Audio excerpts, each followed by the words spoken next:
Actually, siguro katulad din ng mga ibang artists na nagiging tour na dumating na paparating pa lang.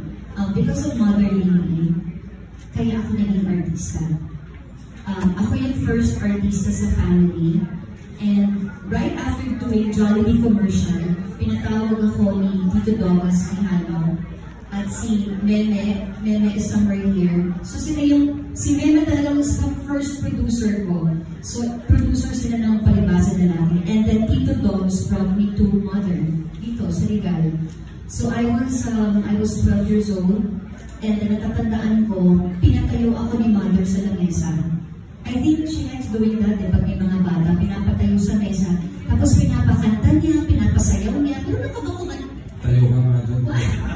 Hindi na ako bata.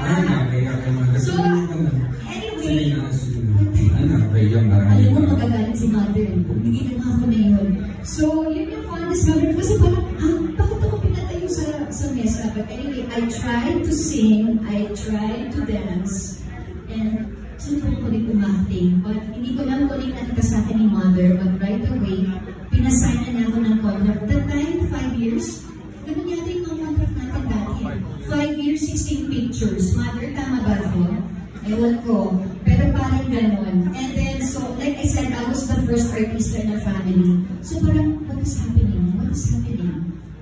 But anyway, to cut the long story short, naging Regal baby ako since I started, I think, 1986 or 87, around that year.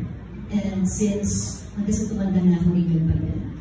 So, and, fun sniper, isa pa. So, every time I would visit Mother, lagi kami pumunta dun sa, di ba may pa siyang kitchen, parang dining kitchen sa baba. Tapos pag pinaksan ko yung freezer doon, punong-puno ng ice cream yun.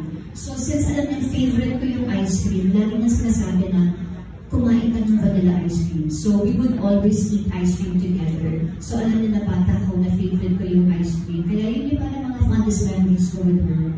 Kasi, kahit na bata ko na nag-artista ako, parang anyway, yung parang mommy na parang sinaspoil ka.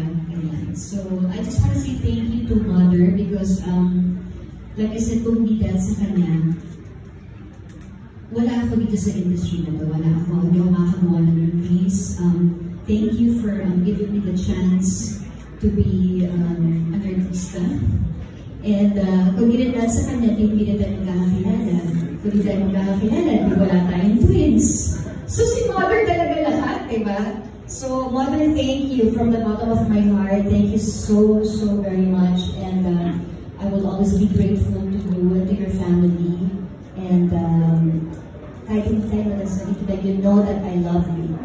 And yun,